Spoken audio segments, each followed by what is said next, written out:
created this session to think about land epistemologies. And by that we mean, what are the ways that we as scientists and researchers and collaborators can think about and know and understand land through mixed methods, through privileging indigenous ontologies of land and relationality, and creating policies that are sensitive to really complex socio-ecological conditions at different scales. So this seems really important in this moment of datafication and macro analysis of everything to get, again, grounded in kind of how we know land and what we know and who we include in these ways of knowing, right? So we shopped this CFP out and we got this amazing response from people. And again, we're just so glad that you could be here. And with that, I'm gonna turn it over to Laura, who's gonna be we're gonna present out of order, as Laura mentioned, as people sort of upload their presentation. So thanks so much for coming. Hey, thank you. Thanks, Heidi. Good morning, good afternoon, or what, I don't know, we're in between, no? We're getting ready to noon. So thanks for being here. My name is Laura Schneider. I'm a professor at Rutgers University. I'm a geographer. And as Heidi was telling you, when we were trying to think about this session, I think one of the issues that we had that were centered, that were sort of a challenge when we're trying to do even mixed methods, is how much we are evolving into silos, how we're getting and retrieving into just doing, is it working now? Thank you. I was trained many, many years ago with land use, land cover change as the main program, where interdisciplinary work was the main thing we did. And it was, in some way achievable, but it's getting to be more difficult and more difficult. And in the process, we get silo. And as we get silo, it's much more difficult to have conversations. And the silos are usually divided very much by disciplines, correct? Social sciences, ecological sciences, spatial sciences, humanities. But we know and we understand that if we are going to understand land, they need to be that interdisciplinary approach. So that's where we were, one of the topics or the themes. So we really appreciate all the presentations that are trying to sort of in some way addressing that interdisciplinarity. So in this group of presentations for this morning, mostly are dealing with water as the main issue. I'm the only one that is going to talk about trees in the Yucatan. And I'm going to try to make it very brief. And really what I wanted to talk about was long-term ecological research and how that can fit in trying to understand forest dynamics and landscape dynamics. So that's the main story. So I've been working in the Yucatan region. Hopefully many of you know what that is, and I'll tell you in a minute. It's not working.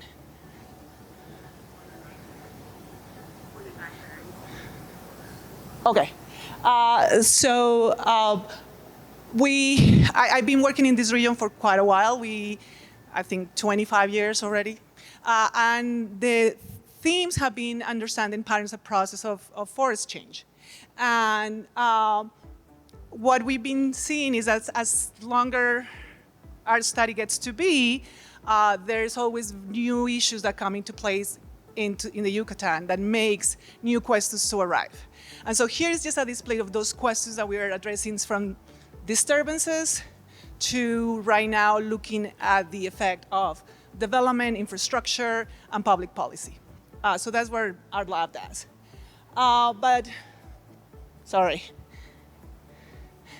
So this is where we are at now. This is the southern part of the Yucatan Peninsula. This is Siancan and Calakmul biosphere reserves. These are ejido boundaries. It used to be Maya territory. And a lot of the forest is basically a legacy of Maya use. Semi-subsistence, subsistence farming, and then things like development. This is the new train, which is active. People can take it. You can go from Cancun all the way here, and then go through that in a very comfortable place. So, but that has a lot of effects on the landscape. So what we've been trying to study is really, at the moment, is looking at that really, if we can call it, is this conflict between state policy, development programs, and sort of like what's going and what's happening locally. My questions have been always about forest, not necessarily about land use. But I cannot understand forest if I don't understand what people are doing in the region, correct? So what I want to is make a case for having this kind of long-term ecological studies and what can give you. And Heidi, can you time me for like another 5 minutes? I can cut it. So these are some of the things that occur in the region in terms of land use and disturbances. We have hurricanes that come into place. This is very strange. Anyway, I'm gonna go there. But I need to point here. Sorry. Okay, so hurricanes, shifting cultivation. We have this new project, the Tren Maya. We have public policy like Sembrando Vida, which is an agroforestry program, fires. And all these things are sort of like having kind of an interplay to define what the landscape looks like. So it's a mosaic. This is where we are at. We're studying a mosaic. And we're studying areas that have going through different kinds of transitions. So we have green areas where we have regeneration, regrowth. We have red areas that are deforested. And then we have a lot of areas that are more or less keeping the same. If you have a shifting cultivation system, obviously that generates a lot of heterogeneity in the landscape. But we have these two really large biosphere reserves that really generate a lot of the possibilities for regeneration to occur in the region. So we've been working a lot on mapping those things. But the question that I want to talk about today is this idea of looking at structural characteristics of the forest and relate those to regeneration. So what is happening structurally with the forest in terms of above ground biomass, measuring trees, and seeing if they are going into the resilience path, which is what we think, because as you saw in the picture, if the Mayas used to live there and now we have this wonderful forest, that means that that forest is resilient in some way, correct? But then we are trying to sort of address these new disturbances, these new land uses, and they're having an effect on the actual quality of the forest. So the quality of the forest is not anymore in some way resilient, but it's actually maybe, you know, I don't like the word, but I'm going to use it. It's degraded. So it's just taking a different path. So that's what I want to show you. So we've been working. I'm going to tell you to say next. Okay, so this is just some theory that I have prepared about regeneration and how, you know, if you want to monitor or like predict what regeneration can be. Usually in landscapes that are so heterogeneous like ours, it's very hard to predict what's the path. So it could recover or not, but the more patchy it is, which is this here, the most difficult is to sort of like do that prediction. But these kinds of configurations is easier. So I just want to show you sort of what kind of frameworks we're trying to. Next, please. Next, please. So the work that we're doing in terms of biomass, so if we are trying to, so if we could do maps of different transitions that can give us an idea of forest configuration. But it's very hard when you're using remote sensing to actually know about the quality of the forest. And so for that, we've been doing actually plot work. And so we want to actually go and measure what's really going on across the same area. Now, that's very challenging because basically we're talking about very small areas of forest that we try to sort of compare to maybe these land, like large-scale characterizations of quality, of forest quality. But we try. So we had an event in 2007. It was a hurricane, and we were able to start a series of plots just to look at the effect of wind disturbance on those forests. And those are those red points there. It's a subset of the plots that we study in 2007 looking at the effect of the hurricane. Now, of those 28, we've been monitoring them since then, and we go every 2 years and we just measure basically the size of the tree, the species, if they have any damage, how much did they recover. And again, the question is, forests are not the same. Forest cover is not the same as the quality that you have. And if you're an ecologist, you really would like to know the structure of that forest. And this is what this is trying to answer for us. Now, if you have a resilient forest, what the theory says is that your biomass should just grow and then it will be a peak, correct? Now, what we are observing through these plots is that it's not the case. It's mixed. And that makes us think that, of course, in an heterogeneous landscape, what you have is really different paths going on. So when I asked the question originally, is this forest degrading or is it resilient? I'll say, some are resilient, maybe some are degrading. And I can tell you what the configuration is of those that are actually being able to maintain that biomass or that trend, and I can tell you which ones not and the reason why. And it usually goes what's around it. And what's around it is two really nice biosphere reserves, Menonitas, which is large-scale agriculture that is very intensive, that can actually cut a lot of forests, and regeneration. Having shifting cultivation that allows for things to patch, a land sharing system, for those that are familiar with that, generate that kind of trend. So, next. So that's my result for today. That's what I wanted to show you. That's my proud work, because it's been taking a long while. So we have basically a scatter plot. So we started with 28 plots. We have 20 at the moment. It's actually 19, because we're working on plots that belong to people. And when people want to do something, they do something. And then we just have to say, okay, that plot is just not anymore with us. So of those, we have those 19. And what you can see is that if we were to go on the structural thing that I was telling you, biomass growing and peaking, all these dots should be on above that 1-1, meaning that the biomass will grow from 2009 to 2022. And now you see that there is a mix, correct? And the biomass amount in each plot is very variable too. You have forests that has very low biomass, forests that have high biomass, correct? And the going above, meaning being resilient, doesn't matter if you have high damage by the hurricane, or it didn't matter if you had little biomass or not, it's very mixed. So we're trying to unpack that story. And again, the answer is all these things that I just told you. So next. So my PhD student, Leo Calzada, he's actually linking this information to maps and remote sensing to really understand the patterns of biomass and degradation. I'm not going to spend too much time, but if you want to know more, tomorrow we have another session, and he will have the whole 15 minutes to talk. Next, please. So these are the maps that he's creating. And so we are trying to sort of like take time series work, take the plot data and do these models and compare them and really try to answer that question. Next. And this is where I am at. So we've been looking at environmental disturbance for a while. It's been really great work, and I think we have a lot of findings. You can see it on those boxes. But we are now trying to understand this line here, how land use is related to forest dynamics, and how these new ways of the territory is being used with policies like Sembrando Vida, like the train, how they are affecting those forest dynamics. So that's sort of like the critical question we have, and my time is up. And that's all the people that I need to thank for those 20 points that I show you. Good? Yeah, we'll hold questions and find people at the end of the session, please. Next, we have Dr. Vanessa Luick, who is going to be talking to us about urban development and water in central Arizona. Thank you. I think.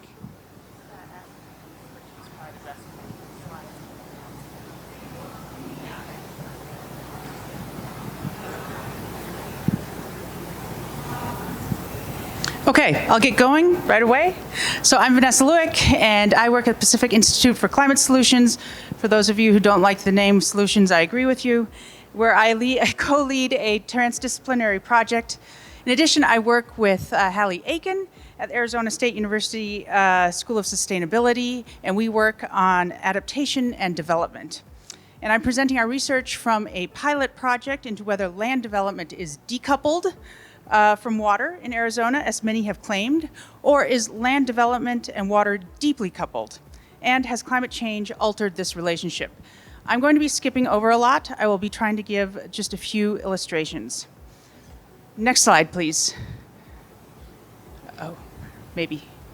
Okay, so I'm presenting our research. Our work takes place in the lands of my work takes place in the lands of the Lekwungen people, where I live. It's Victoria, BC, and then our work is in the Arizona Central Valley. It's primarily the ancestral and traditional lands of the Akimel O'odham and the Pipash. The primary sources of water in this project come from the Colorado River, several reservoir systems, a few surface water rivers, and groundwater. However, next slide, please. However, as you see on this slide from 2023, 2023 brought a barrage of news articles that challenged and questioned whether these water sources were enough. In addition, climate change has altered the amount of water that's flowing into the system. Next slide, please. Which brings me to the title of the talk, Deeply Coupled or Decoupled Land Use, Water, and Urban Growth in Central Arizona. What you see on this slide is that water use is increasing as population increases until 1980. The Groundwater Management Act is passed in 1980. And then you see water decreasing, but the population is growing as well as economic growth is increasing dramatically. And thus they're claiming that groundwater and water are decoupled from growth. However, Hallie and I argue that the coupling is so deep between water, land, and growth that we really need to be asking how they're coupled and not if. Next slide, please. So we're using dilemma thinking, critical social contract lens, and that recognizes the existence of multiple social contracts, and that's why we're using it, and systems robustness framework. Next slide, please. And we're using news media, documents, and interviews, and the interviews are ongoing. So we are still in the process of doing this research.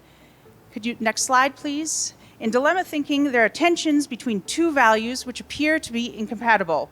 This tension creates underlying, unseen feedback loops. So the key is that the dominating or dominant value is on the y-axis, and the other, the new thing or the thing that change, the unpredictable piece is on the x-axis.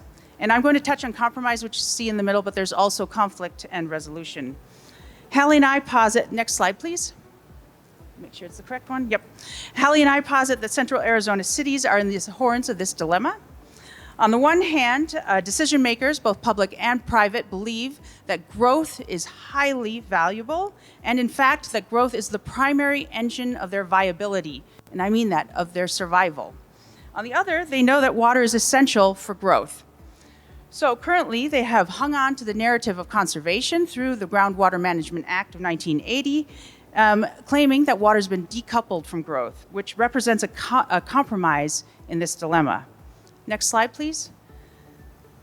And I'll be using, I'll be using, sorry, I got a little distracted there. I'll be using quotes to demonstrate, and I'll be bolding the important parts. So conservation has not produced the cutbacks, yep, it's the correct one, needed, and Colorado River water is now fully allocated and expected to decrease. Next slide, please. These acts of compromise are avoiding the issue and actually creating and exacerbating the problems.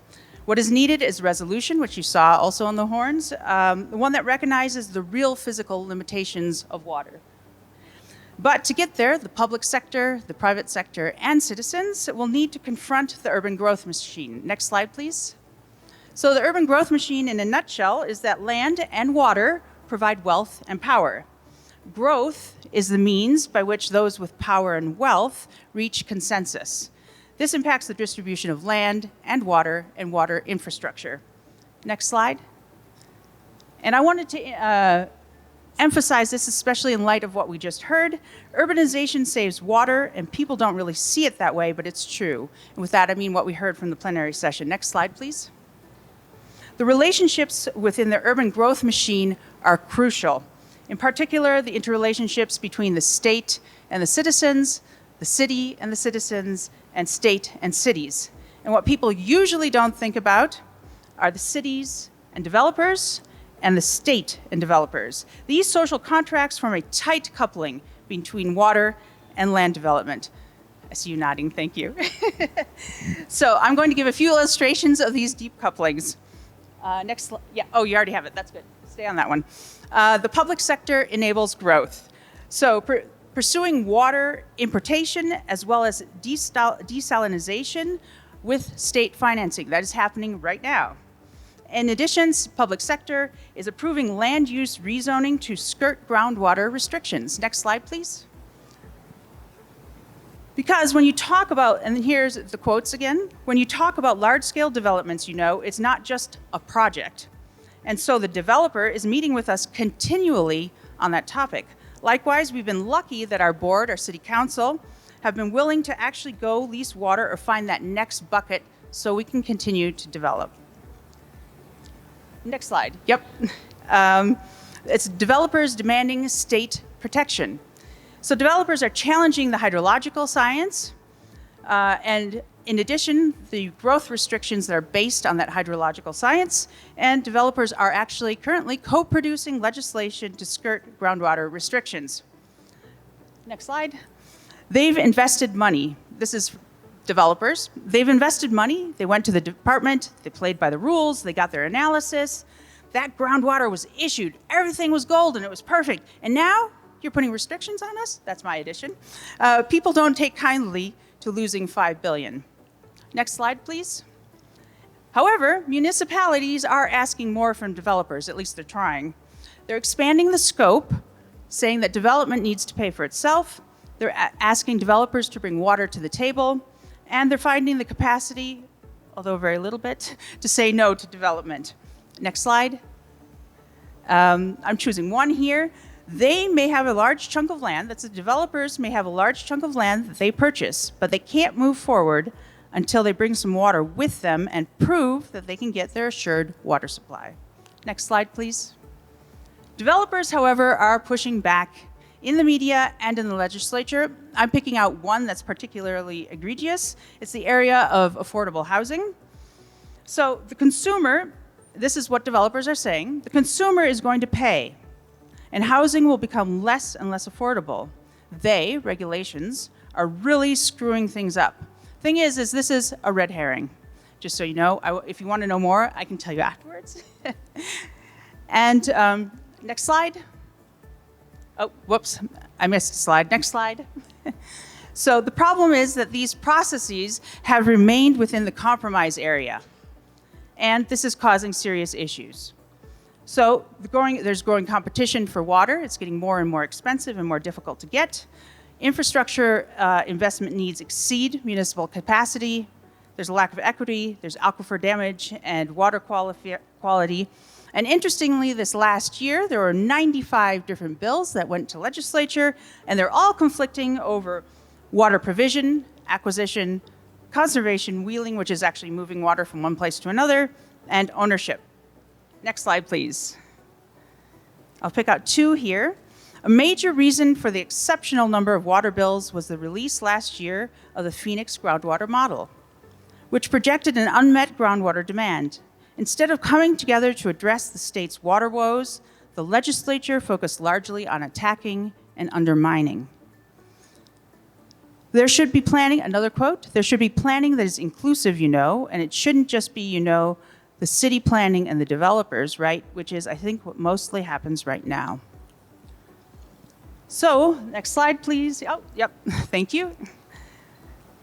So Callie and I conclude, until the deep coupling between water and land use are open to discussion and conflict, real conflict, not the conflict that's being put into other areas, such as, for example, affordable housing, resolution will be difficult due to the conflict of interests that are baked into these interrelationships. So the tail continues to wag the dog. I'm going to read the quote that you see there first. You know, water flows to money. So it doesn't really matter how much it costs if we are able to get it and bring it there.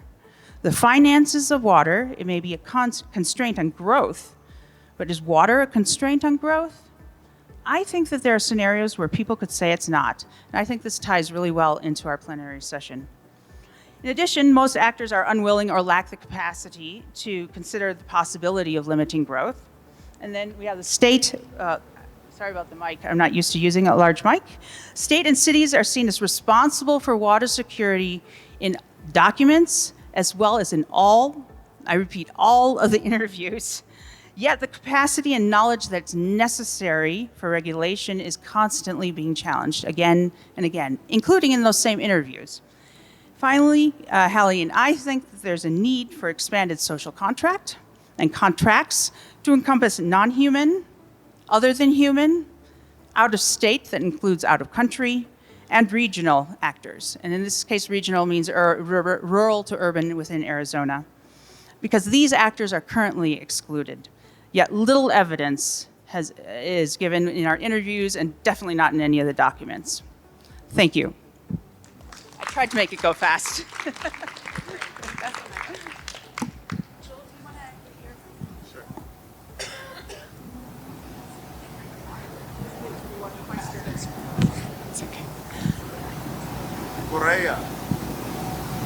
Correa. Great. Next, we have Jill Correa from Colorado State, who is going to present on rethinking loss and damage policies for Indigenous people in climate justice. Aquí tienes. Gracias, muy amable. Buenas tardes, muchísimas gracias a todos y todas por venir y gracias por la oportunidad para compartir esta información con ustedes. Thanks very much to Heidi, Laura, and Katie for organizing and for everybody's flexibility with the session as well. And thanks to the other panelists also. I'm really excited to have the opportunity to share some of this work with you today. And yeah, so without further ado, I'll see if this will work. So today I'm going to present a paper called Land Matters, How Indigenous Land Restitution Can Inform Loss and Damage Policy and Chart a Path Toward an Otherwise Climate Justice. The paper was recently published in July in Climate and Development. It's open access here, so if you want to, you can scan it and grab a copy. And I'm really just going to skim the surface of what I do in the paper. I'm going to present mostly a theoretical argument based on the paper. I think it articulates really closely with the broader theme of this conference, and then also just really want to center on those issues rather than going into the deep empirics, but happy to discuss further afterward in Q&A. So land matters to frontline communities demanding restitution for climate change, loss, and damage. In Latin America, land restitution has become a central strategy used to remedy historical and contemporary harms against indigenous peoples, whereby the promise of land return is often assumed to be commensurate to the damages and dangers of climate impacts. So today I want to argue that land restitution provides a vital framework to assess the limits of climate justice and to think beyond them, to chart a pathway toward transformative futures. Loss and damage policy has the potential to facilitate a path towards such transformation, but only if policy design and implementation reconcile with the limits of liberal notions of justice by working with and from indigenous and frontline community ontologies, perspectives, and experiences. I argue that an otherwise climate justice is necessary if loss and damage policy will lead to different pathways rather than reproduce the logics that animate destructive forms of development and inequality. And just to put this into context, the paper is also for a special issue on the limits of liberalism to climate justice.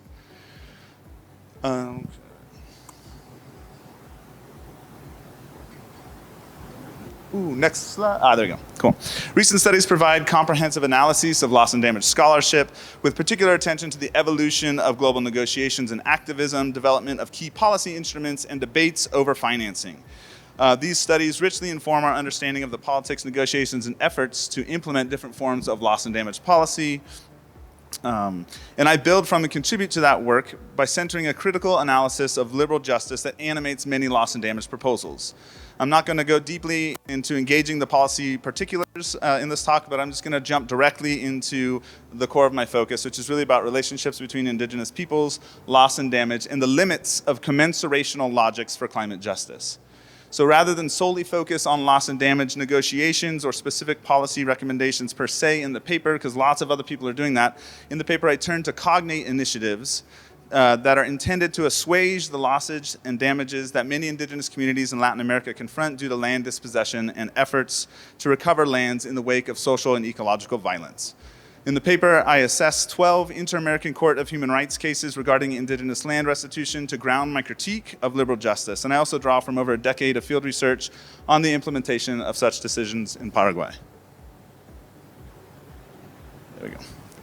Many indigenous peoples globally stand to be central claimants for loss and damage reparations due to their structural inequities that often place indigenous communities at significant risk to adverse effects of climate change. Loss and damage proposals emphasize the uneven distribution of climate burdens and the need for financial redistribution from carbon-intensive economies to countries that have contributed least but experienced significant climate change impacts. So distributive approaches have richly informed environmental justice activism, litigation, and policy broadly, and climate justice specifically. And such approaches argue that injustice must be rectified through actions that either reduce the uneven distribution such that no single population is unduly exposed to environmental harms, or to reduce the total environmental impact that any population experiences. In the context of climate change, loss, and damage, distributive justice often entails managed retreats, direct payments to improve adaptive capacity, or reparations. And while redistribution via economic payments, technology transfer, and support for climate refugees is necessary, the ability of redistributive policy and politics to achieve climate justice is limited because they operate on an underlying principle of commensurability inherent to liberal notions of justice. So I ask, what is of commensurate value for frontline communities that lose access to sites of deep biocultural and spiritual heritage because of climate change impacts? In considering this question, I grapple with the aporia of liberal justice and assess 3 limits of liberalism for climate justice: scaling rights from the individual to collectives, reliance on liberal legal frameworks to ensure justice, and the notion that loss and damage can spur sustainable development. And I critique the idea of justice as a concept in liberal political theory based on 3 kind of tripartite relationship, right? Of Westphalian juridical territorial norms, capitalist political economy, and Anglo-Christian morality. This current of liberal political theory presumes that justice, often adjudicated through the courts, is achieved by recompense, be it financial or non-economic, and that such recompense is commensurable to the harms that victims experience. So thinking with this current of liberal theory, I question the underlying logics of liberal justice that animate climate change, loss, and damage strategies and actions. And I turn to these high-level indigenous land restitution cases by the Inter-American Court of Human Rights because their outcomes actually have many similarities with many loss and damage proposals, and they provide insights about these limits of liberalism that I've been discussing. Land matters because many indigenous people share intimate relations with place. It is vital for indigenous cultural survival, resurgence, and thriving. Sean Wilson, Cree scholar, makes this clear when they state that, quote, identity for indigenous peoples is grounded in their relationships with the land, with their ancestors who have returned to the land, and with future generations who will come into being on the land, end quote. Mishi Shaig Nishnabeg scholar Leon Beresamosaki Simpson shows through many of her works that for many indigenous peoples, land is a living being with whom we, that is humans, have differentiated but important responsibilities to ensure social, ecological, and cultural resilience. Yet genocidal policies of colonial powers and lasting forms of discrimination following multicultural rights often undermined indigenous land relations and social institutions. Indigenous scholars and activists have made this point clear for generations while underscoring land appropriation's role in developing climate-destructive industries and colonialism in its many forms. The effects of climate change can inflict violence on the land and on the people who depend on it through severe ecosystem change that threatens to sever long-standing place-based relations and responsibilities that many indigenous peoples have with their territories. So rectifying climate change loss and damage requires attending to land loss and changes in land-based ways of life. Globally, colonization proceeds through the widespread appropriation and theft of indigenous lands, processes that influence contemporary conditions of indigenous dispossession and vulnerability to climate change-driven extreme weather events. The enduring effects of colonialism are particularly evident in Latin America, which has one of the highest rates of land tenure inequality globally. Extensive land use and land cover change in the region's forests for expanding agricultural and extractive industries exacerbate dispossession, especially in the Amazon and the Gran Chaco forest regions. We heard a lot about the Amazon, pay attention to the Chaco. I work a lot in the Chaco. These processes amplify greenhouse gas emissions and contribute to the climate crisis while destroying vital carbon sinks. In other words, the current climate crisis is both a product of colonialism and an enduring form of coloniality.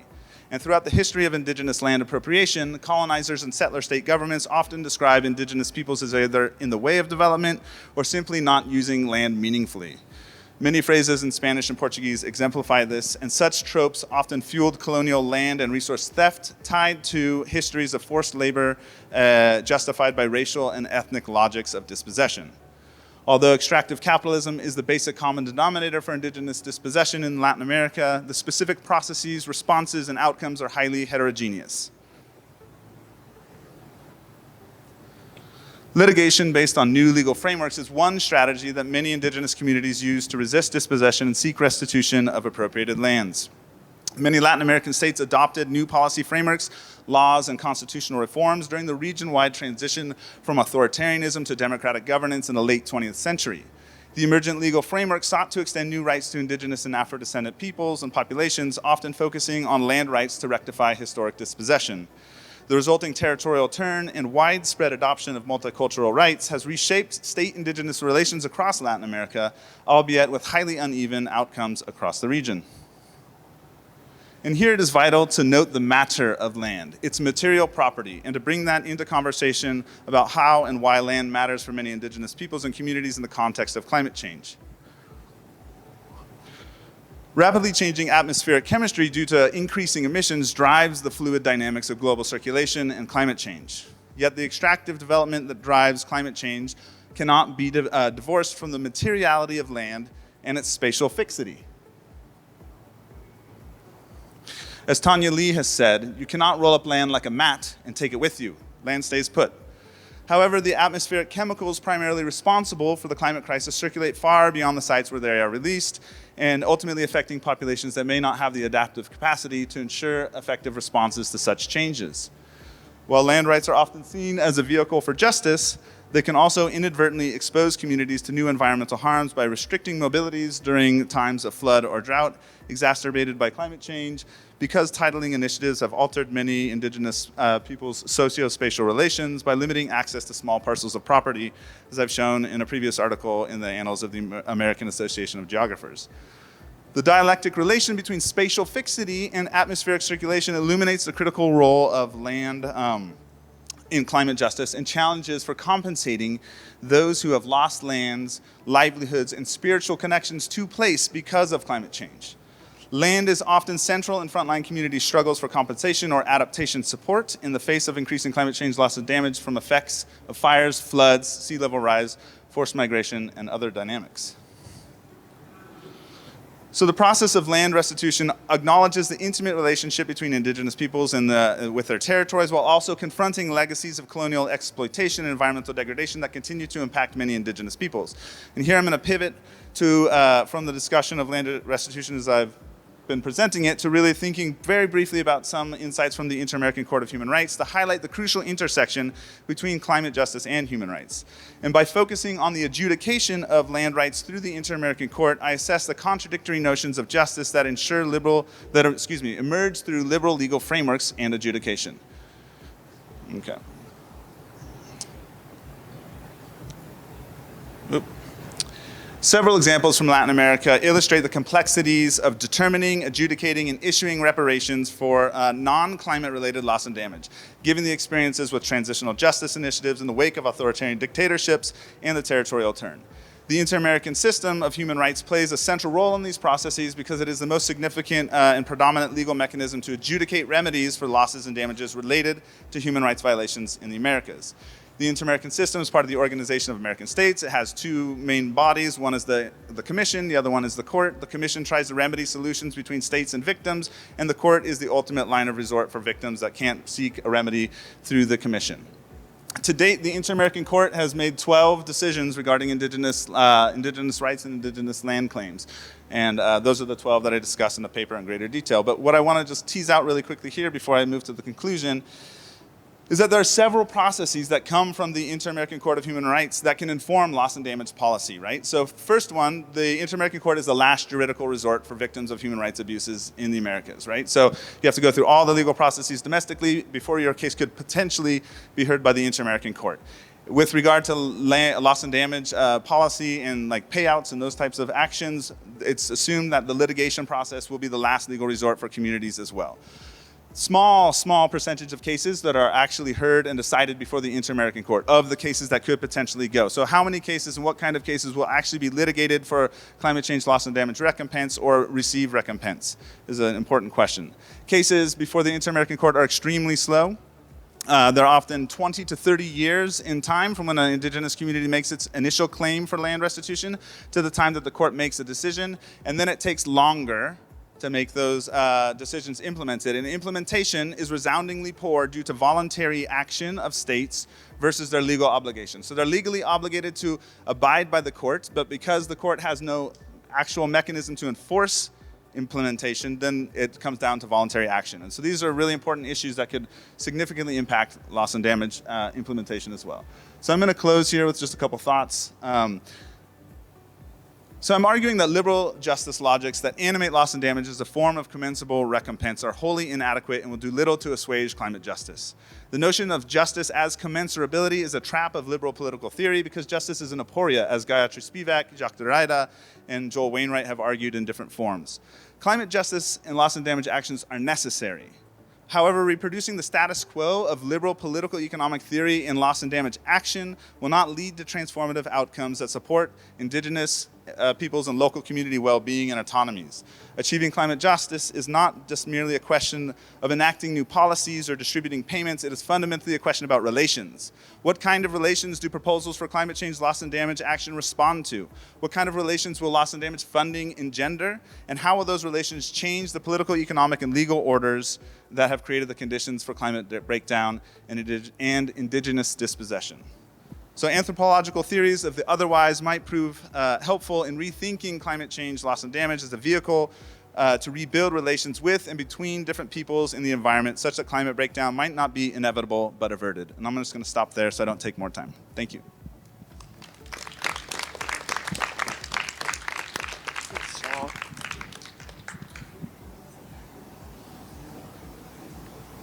Next one. Do you know which one? Okay. Okay. Great. And up next we have Maya Weinberg, and I need to flag that she is a graduate student. So if you're here to judge the graduate student presentations, we were asked to say that. And Maya's from Penn State, and she is going to be telling us about community college students and land use paradigms in Appalachia. Thanks. Sorry, that has a lot of words in it, that title. So yes, I'm a master's student in a program that's really focused on community engagement and education. So that's kind of the lens through which I'm going to present some of this work, which I'm hoping you all can kind of see the connection from this session call around telling more nuanced stories about land and socio-ecological relations.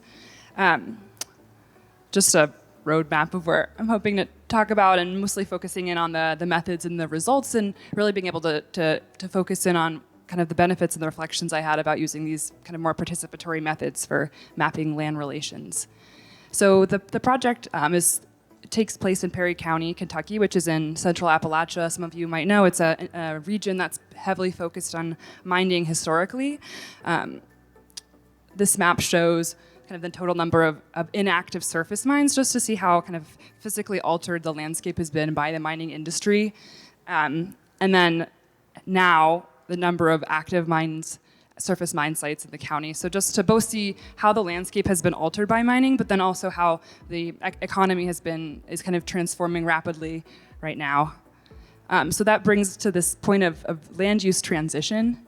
And as these reclaimed mines are slowly becoming more available in a mountainous region that historically hasn't had a lot of land for any kind of human development, these strip mines often take place through a form of mountaintop removal, which creates flat land in an otherwise really topographically steep region.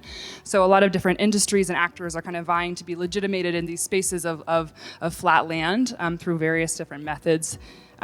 These are just a few examples of ongoing projects. At the same time, the region's experiencing increased flash flooding events. And so there's been this interest in using this flat land as more kind of resilient housing for future flooding events. And I'm jumping ahead of myself, but a focus group participant did kind of share this quote about where we're from, we better start building another arc. So these different ways of legitimating reclaimed strip mines as a site for safer housing. And so kind of thinking about who is and isn't involved in kind of discussion around land use during times of transition. Kind of with my own background in youth development, I wanted to focus in on young people and acknowledging kind of an absence of youth voice and kind of platforms for discussion around kind of how young people envision their community's future relation to land in these sites of post-industrial transition, but that they are really an important and essential group of people to be taking into account as they are kind of the future of those communities, and how kind of their perspectives, who is kind of influencing their perspectives around what they imagine land to be in the future.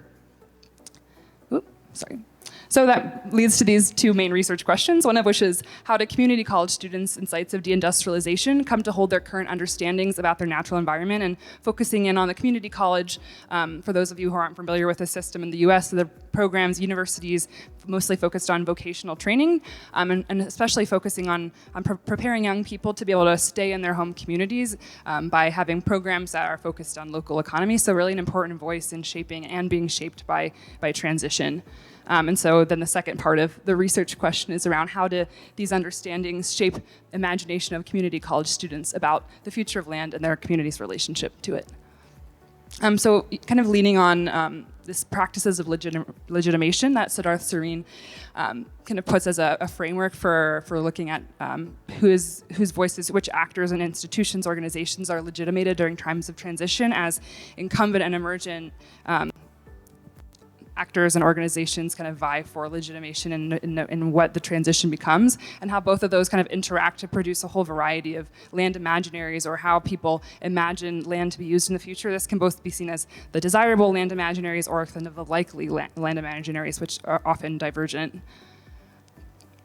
And so just briefly, the methodology, this was a project that from its inception was really focused on community partnership, primarily based on like personal relationships I had. I worked for a long time in Perry County, Kentucky, and had relationships with people in these two main organizations, one of which is a citizens action organization around outdoor education and engagement. The other is the local community college, Hazard Technical, or Community and Technical College, and we put together both kind of reasons to create a project like this, kind of their goals and their ideas for how to kind of make outdoor education and recreation more accessible to young people, which are seen as kind of a group that they're not seeing as involved in kind of spending time outside, which is interesting because that'll be divergent from some of the results I'll share in a second.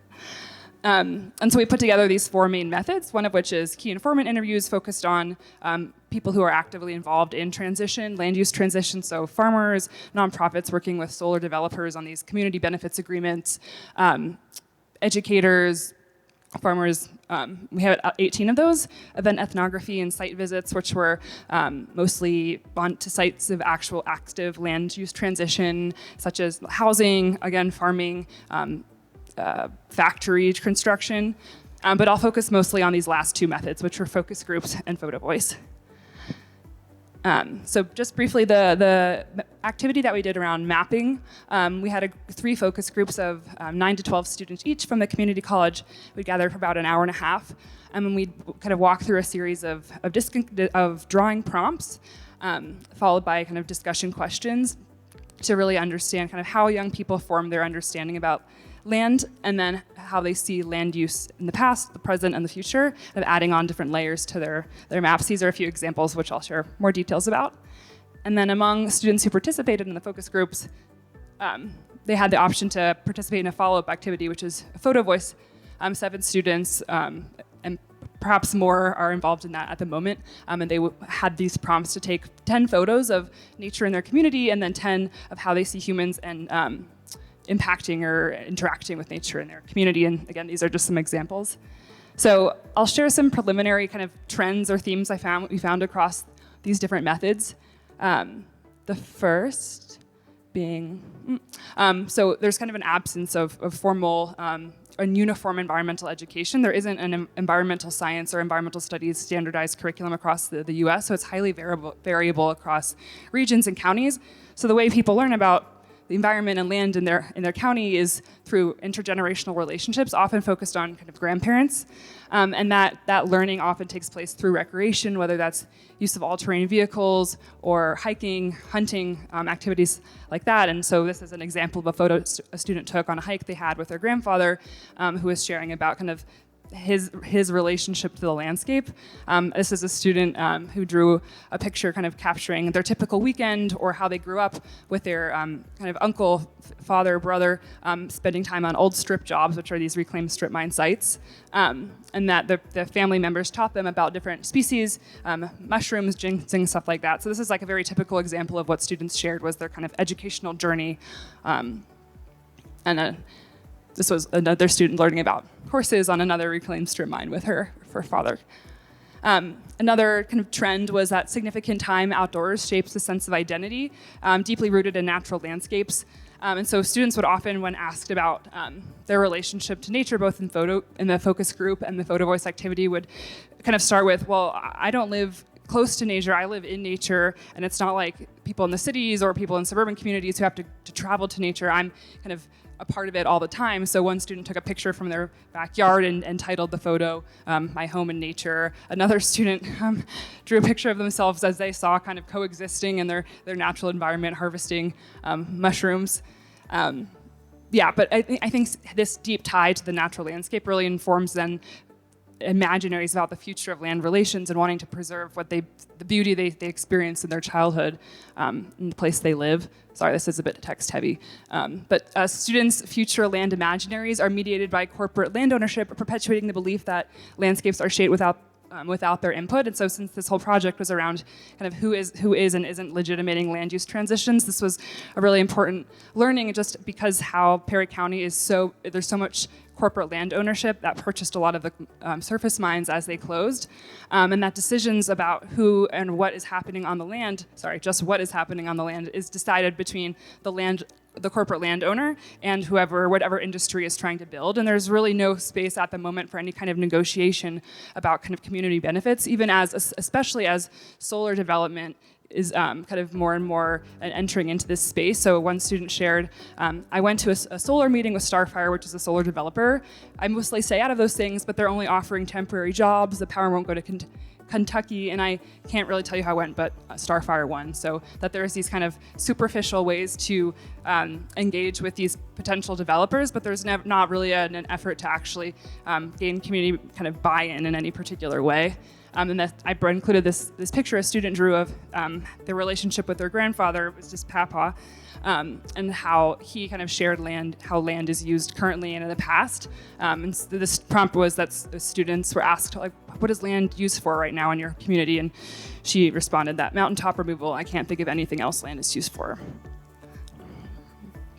And then this one around how desires for more sustainable infrastructure are mediated by restrictions to land access and oversimplification of what sustainability means. So as some of you may know, the region of Appalachia in general, I think, is often poised as a space for the green or sustainable energy transition. But that is kind of an oversimplification. A lot of students perceive that as an oversimplification of what sustainability actually means.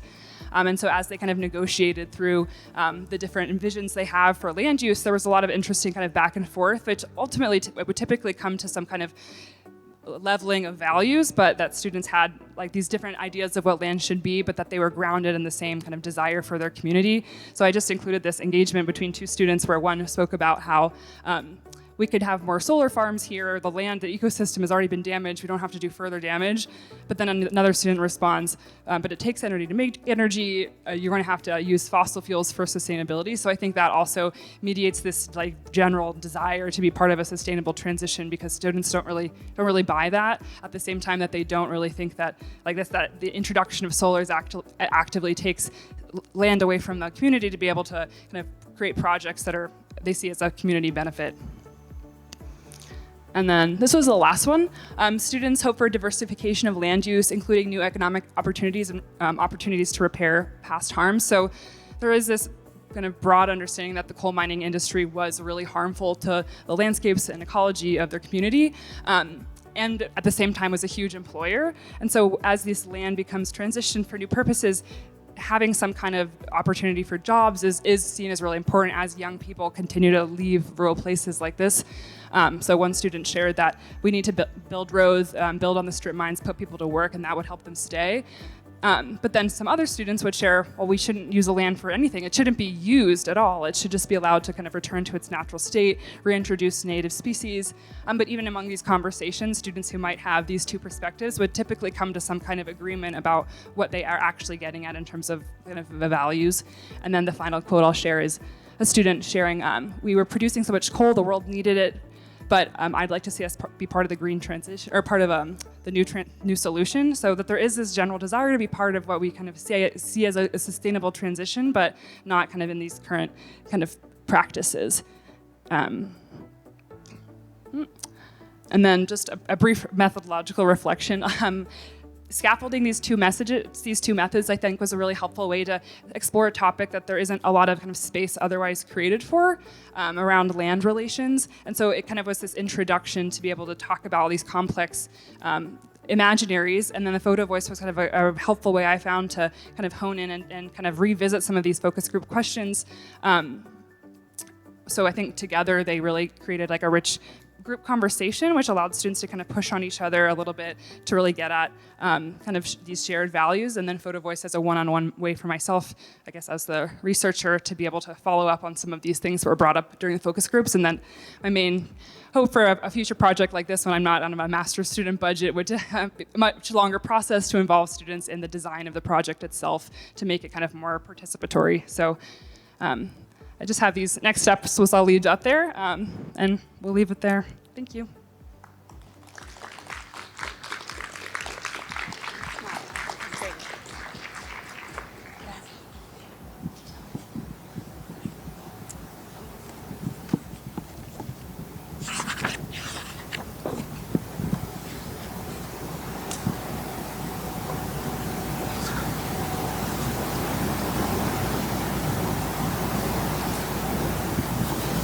Great.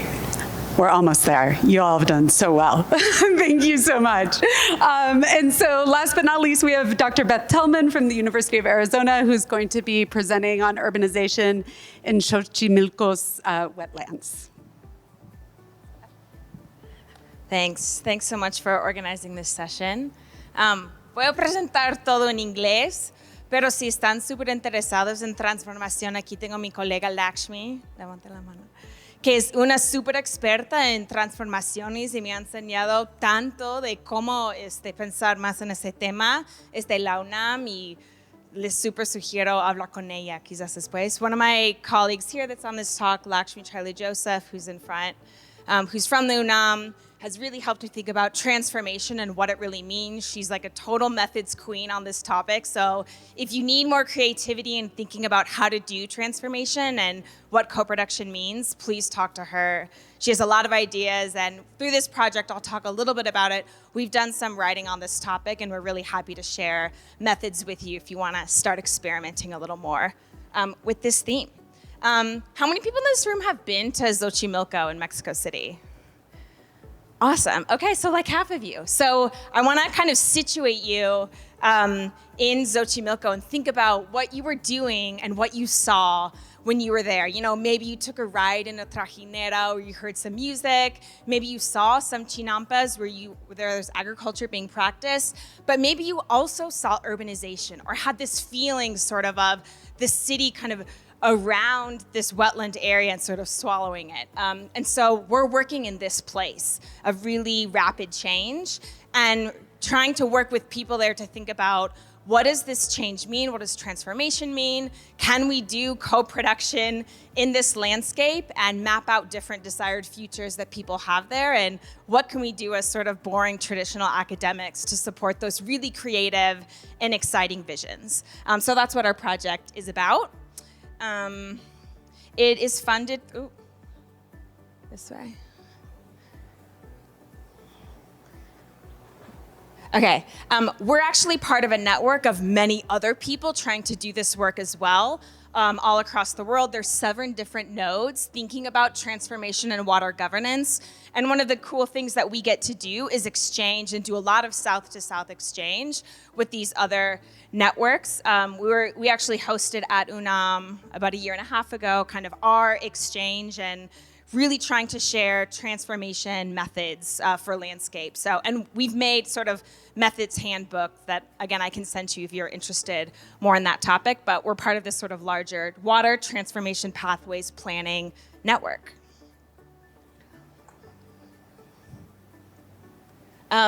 This is our research team. I am mostly doing very traditional land change science that I'll present to you in a minute with Marisa Mazzari, who's been working in Xochimilco for decades on this topic. But in many ways, the more interesting part of the project is the experimental work on transformations and futures that Lakshmi, Patricia Perez, and Beatriz Lopez are leading. I'll show you a little bit of their work today, but I'm going to talk more about sort of the traditional work we've been doing on understanding recent change in Xochimilco's urbanization history. Okay. Okay, great. And I want to put this sort of in the global context of what informal urbanization means. This is a topic that's really important to me that I don't think the GLP community honestly does a very good job of studying. Most of the urban expansion that's happening is informal, and it has a very different set of rules by which urban growth happens that just plain is not in land change models that we use today. And I think we get a lot of land change processes wrong by making those mistakes. When I say urban informality, I just mean buildings and roads and houses that are built outside of whatever is the formally delineated urban zone. And when that happens, that kind of rapid growth happens, what tends to happen is there's a lot of economic and political capital that's people want to capture. I mean, we heard this just in Vanessa's talk. This happens in Phoenix as well.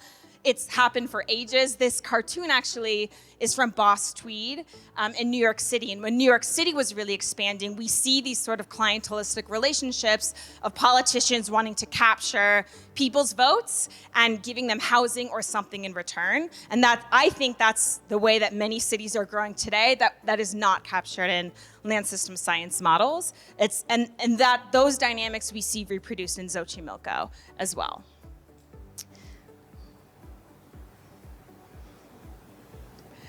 Okay, so Xochimilco is in southern Mexico City with many of you are now familiar. I'm seeing half of the room, but it's on conservation land. So the southern half essentially of Mexico City is land more or less since kind of the 90s going forward that's not supposed to be urbanized. Yet of course, urban expansion is happening there because there's not enough public housing and affordable housing for people to buy land on the formal market. And in that process, people either need land titles or services to get the other thing. And so you see a lot of politicians and brokers either getting people a land title or getting people connected to services to try to legitimate their claims to land or to increase its value. And you also see politicians paying people off to make this happen, or saying, hey, you better vote for me, and please send me a picture that you voted for me, or I'm cutting off your water. So these relationships are very real. And I did some field work on this about 7 or 8 years ago with interviews in this region. I'll just refer to that work, but won't get deeper into it for now. But you can check out some of that ethnographic and interview work. Ooh, okay. Some of the more recent work that I've done to try to quantify these relationships was to test, like, when are people actually getting land titles? And we see what political scientists call the political business cycle, which means that politicians give you stuff right before an election. So I tested that hypothesis and found it's true. In Mexico City, these red lines here are different presidential elections, and the time series show how many titles are given, and we see these kind of spikes right before presidential elections in particular, and especially when AMLO was mayor, who's a former mayor and former president of Mexico. He really leaned into this land titling clientelism relationship, and we can show in marginal effects plots, every month you get closer to election, more titles are given. So we see these relationships play out quantitatively as well. That sort of confirms the mechanism we see in interviews.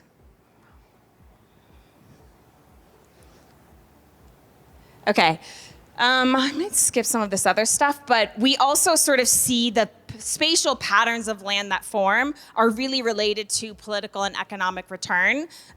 We've sort of mapped out about 4 main types of informal urban growth in Mexico City based on the economic or the political return someone can gain from facilitating that process. And we do see higher informal growth in swing districts right before elections. And we think that's because parties are sort of competing for voters and handing out bags of cement or paving roads or doing some kind of deal making to facilitate that process. I won't get into more of the details here. I think I'll just skip this part. But we see kind of these hypothesized institutional and social patterns that we drew out from interviews, have very different spatial patterns, and we can see those spatial patterns in satellite imagery. So urbanización hormiga, as it's commonly called south of Mexico City, ant urbanization, kind of the slow process of plots being sold one by one, takes a long time. That's mostly what we're dealing with Xochimilco, but there's other types of much more rapid urban growth that other actors facilitate because they're gaining higher economic and social returns where you see land consolidation and urban expansion happening more quickly. But ant urbanization is kind of the main pattern we see in Xochimilco. But it's not the only thing that's in Xochimilco. For those of you that have been there, maybe you have felt what I feel when I'm there, which is Xochimilco is also this magical, beautiful place. My kind of imaginary of it is something much more like this. And this is the context in which our project is taking place. So rapid urbanization, but also just incredible beauty. So it's a protected wetland area that you kind of see demarcated on this map, but all those little black dots are informal urban settlements. And this is happening often on chinampas, which is this really historical agroecological system. It's a UNESCO World Heritage Site. It's dates back to pre-colonial times, and there are many overlapping conservation designations in this area that make it worth protecting for many people, and it's really iconic. If you've been there, you know, maybe you felt this, but Mexico City kind of used to be, has been urbanized on a series of about 7 lakes that were filled in, and this is one of the last places kind of left that retains some of that. Lots of issues because of urbanization, but water scarcity, contamination of water from different types of agriculture and urbanization, loss of identity as it becomes more and more difficult economically for chinamperos, for farmers to grow there, abandoning chinampas, these easily get turned into urban plots, and the sort of intergenerational loss of knowledge.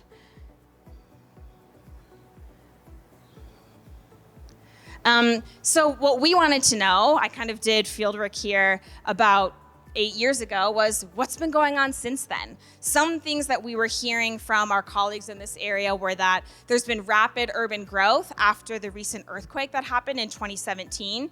We know that a lot of urban expansion happened there after Mexico City's 1985 earthquake, so we wanted to see if it's been growing since then. Did COVID influence or change urbanization patterns?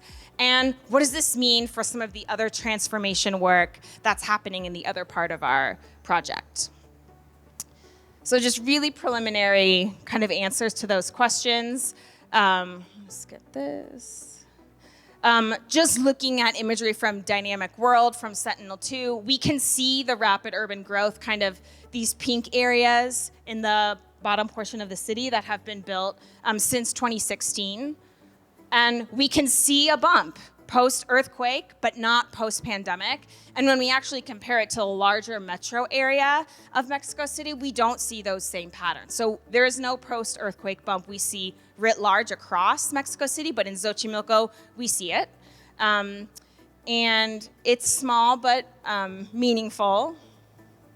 If I kind of plot a trend line of urban growth, which is this dotted line, we kind of see a little bump happening after 2017 and 2018. So we're going to dig into this more with higher resolution data, but we do think that we see that process happening on the land.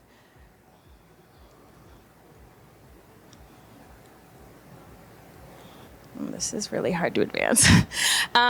Okay, but so we've answered some of those questions, but what does this actually mean for the transformation work, which is the more interesting part, and this is where I'll end the talk with more questions than answers. So we've been thinking about, in our project, conceptualizing wetland governance and transformation as necessarily a transdisciplinary approach, and one that should be questioning dominant narratives.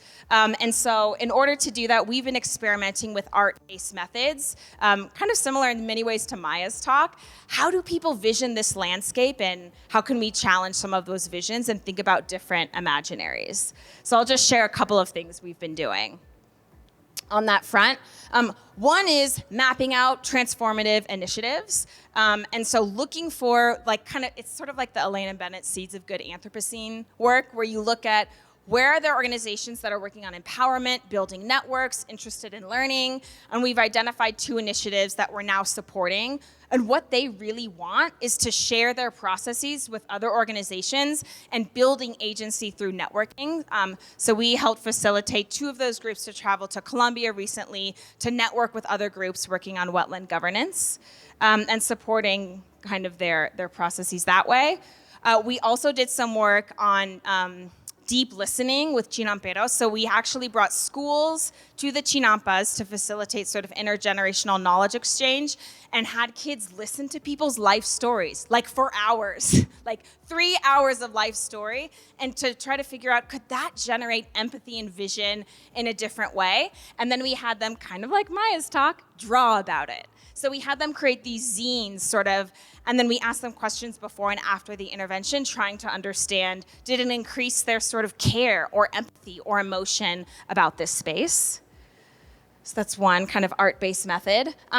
We also did an art exhibit that Lakshmi did a lot of work to coordinate. You can actually check it out online. It's preserved in a virtual museum in Moviksho in Xochimilco. But one of the works that I wanted to highlight was called Cuenca Viva. And you can actually see these peri-urban images of transportation and chinampas and like kind of all coming together in this sort of very, very alive and rapidly changing watershed.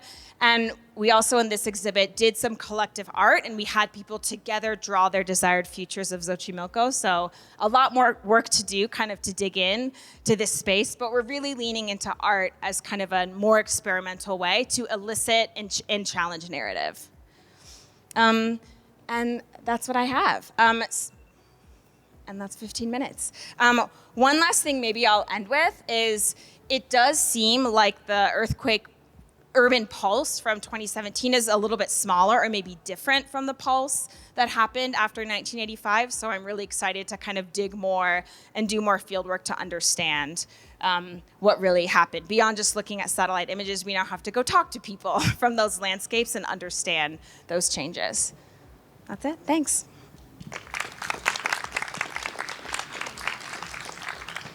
Let's just give one last round of applause for our presenters who did a really amazing job. Thank you so much. We'll see you back here after lunch. If you are in the second session, make sure I have your presentation. So come see me if you're in our next session. Thanks so much.